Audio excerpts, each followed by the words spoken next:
In this video, we will create the first project that we will be working on. So in order to create a project, we'll go to File, we'll open New, Project, and then we'll select ASP.NET Core Web Application. Now here, I'll change the path to my desktop, and I'm gonna go to ASP.NET Core 2, and then I'll name the application Book List.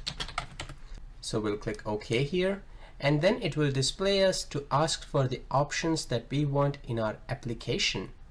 So we want to make sure we select the Model View Controller Web Application, and here you need to make sure that you select the most recent version, which is ASP.NET Core 2.0. After that, you can also change the authentication. You can select no authentication or individual user accounts, which we will be using in the next project.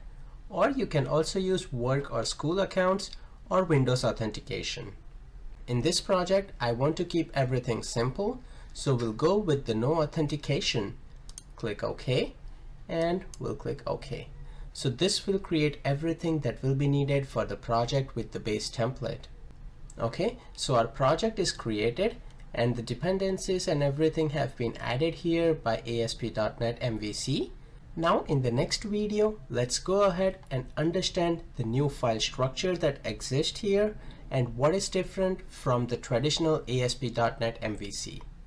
So I'll see you guys in the next video.